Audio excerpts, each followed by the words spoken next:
Hey guys, welcome to Commander Lounge.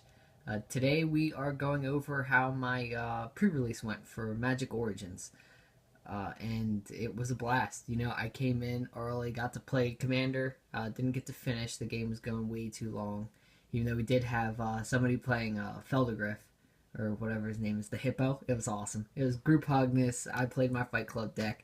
Another guy was playing Derevi deck, it was a really good competitive Derevi deck. And yeah, we didn't get to finish. It was going crazy. I finally got to Perilous Vault through some chaos effect. I forgot what it was. Oh, Pixis or the Pixie Stick card. What is it called?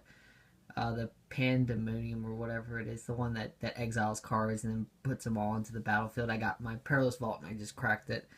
And yeah, then we kind of ran out of time after that.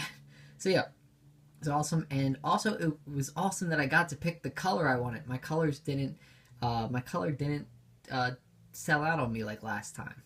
This time I was able to pick green. I got green. It was awesome. I opened up crazy cards. I opened up a Nissa. I opened up a Chandra. I opened up Exquisite Fire, whatever Firecraft I think it's called, which I feel like that's going to be worth something in the near future. I think that's worth more money than it is right now.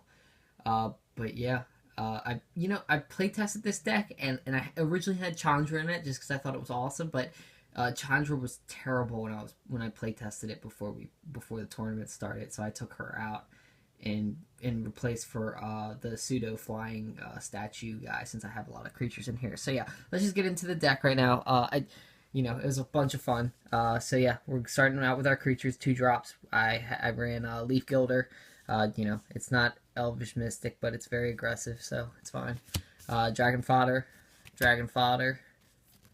Just great token producers. Undercity Troll.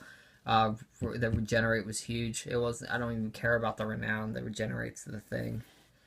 Garapu Gearcrafter, whatever it's called. 2/1, put a 1/1 Thopter. It was pretty good. It was alright.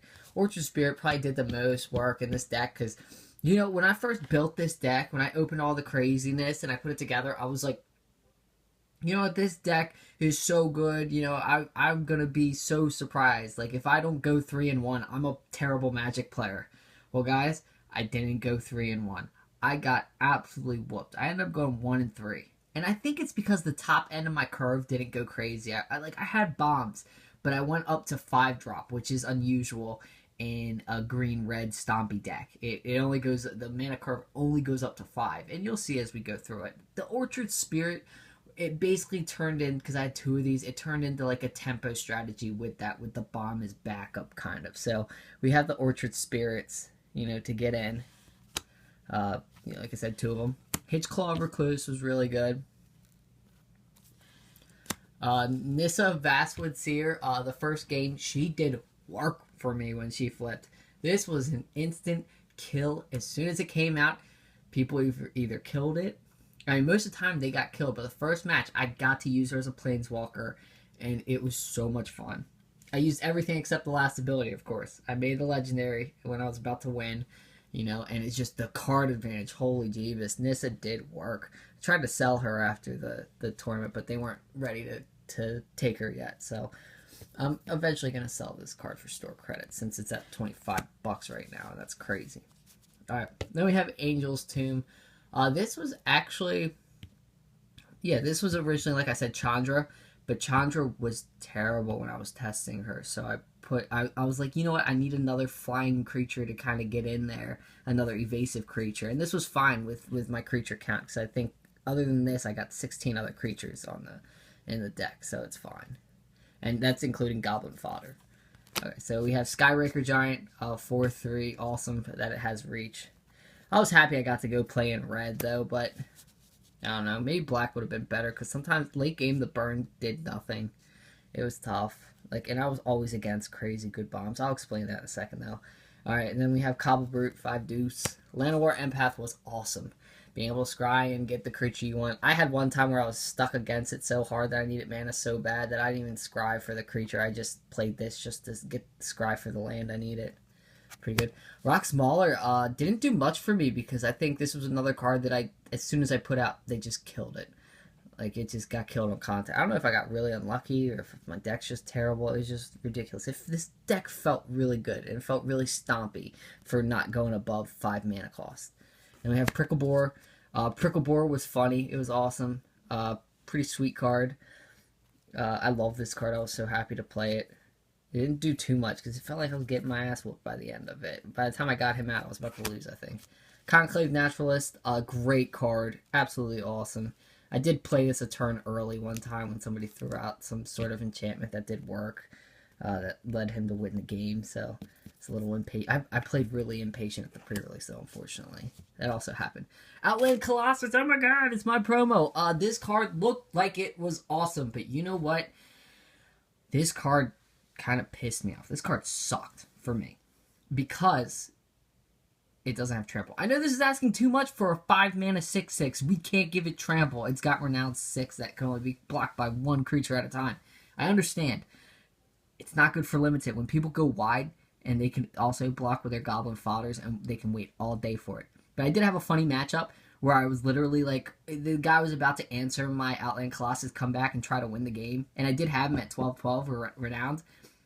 And I scried top into a Rogue's Passage, which gives him unblockable. And the one guy's like, oh yes, I think he tutored up an enchantment or something. He did something like that where he found an enchantment that's gonna answer my Outland Colossus. That's gonna that one enchantment that's basically like a pacify or pacifism. And I'm like, dude, don't even go into. I was like, don't even explain it because I'm sorry, man. I got Rogue's Passage on the top deck and I flipped it over and he's like, yeah, good game. He just put out the hand because he didn't have enough mana to cast it until next turn.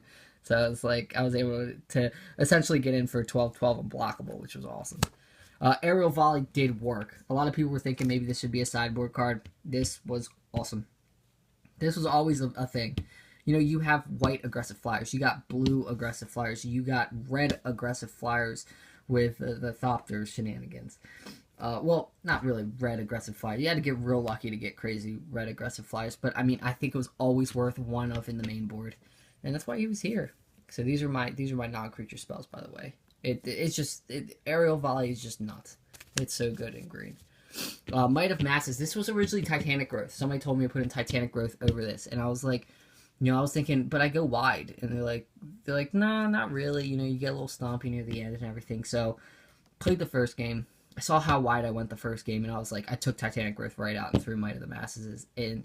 And it saved my butt. It never won me a game real quick when I put it back in. But there were games that did save me from losing by just pumping a guy up crazy amounts and saving them. So, Might of the Masses did work in this deck, especially with Dragon Fodder. 2 Dragon Fodders, I mean, you can't say no to this. And it's kind of it's not a crazy aggressive curve.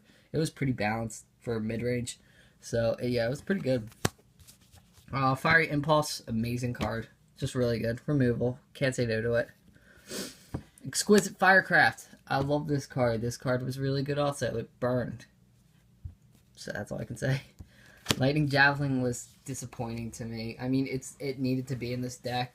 There's nothing else I really wanted to put in it.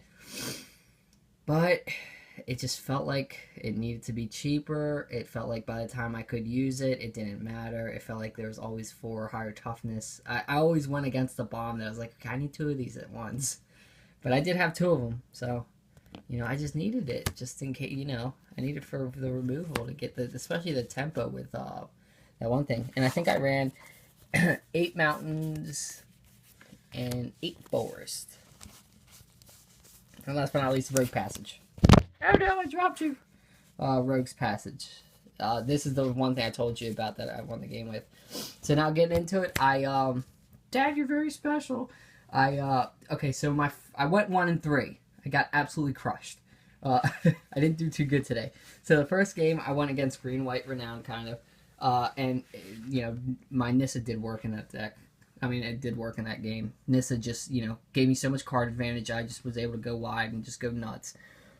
It was, I think I went 2-0 that match, but they were long, grindy games. And then the second match, I lost against Black-Blue. It was still a close game. It was, I went 1-2 that game. And, it was, The first game I lost to basically, like, he hits Patrick Scryfish. He was doing work with that. And then he threw down his 6'9 trampoline zombie, and I was like, okay, well, I can eventually answer that. Then he threw down his 5'5 Sphinx and keeping me from playing my 6'6 renowned guy. I was like, okay. So game 2, you know, I get there. And then game 3, the same thing happens as game 1, and I just lose all momentum. I was like, yeah, I'm screwed. So yeah, and then I went to game 3 and faced Black-Red aggro deck that just absolutely ran me over real fast, very aggressive. And, you know, the first game, I think he beat me with a 6-6 demon, flying demon, that 6 drop, that's nuts. I was like, okay, can't do nothing about that bomb right now, can't answer that right now. And then, the second game, he beat me with that 7/7 artifact that could attack and deal 7 damage to the creature and do work. So I just got crushed by bombs this game. It was rough. And then the last game was really, really, really close. It was green. It was another green and white renowned deck. It was, you know, it was just a really close game. He had more of an aura theme going on to it. He had a lot of crazy auras he had in it that did a lot of work. But man, he was very, very stompy. He had that mythic guy. He had the same 6/6 renowned guy. He had some other good stuff too. He just it was a very good deck too. It was a very close game too. We were down to like real close single digits at one point, and I just couldn't get there. I was trying to find burn or something, some good burn. But yeah, overall my deck was fun to play. It was so underwhelming what I have. I think it's because my mana curve topped out at 5, and maybe it should have been, you know, I should have had some more stompy guys.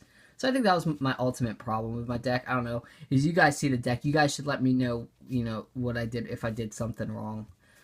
But yeah, didn't play Chandra, went 1-3. I still got some booster packs. I'm gonna open it in the next video. We'll do kind of draft tips, I guess. But yeah, the pre-release was amazing. Then afterwards, you know, I mean, it was fun talking to people. You know, they had that cool pre-release stamp thing. That's where I got the one pack. I got enough stamps on my pre-release card to get an extra pack. And then they said, whichever, you know, they did in our pre-release, they did like, for every win you get 2 booster packs, which I was fine with that when I went 1-3, since I was able to at least leave with booster packs. I'm not used to doing bad at a tournament and winning packs for it, but sure, I'll take it. I can't complain too much.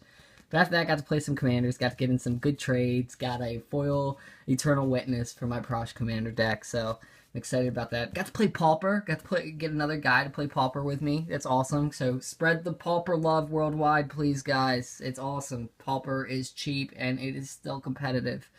So yeah, let me know how your guys' pre-releases went. What you guys think of this video. What you guys got. I know you guys got some money cards out there. Somebody opened a promo Nissa or something, or yeah, whatever her name is. You know, just so yeah, let me know what you guys think of the video. Let me know about your time at the pre-release, and like, favorite, and subscribe. You guys take it easy. Bobble bobble.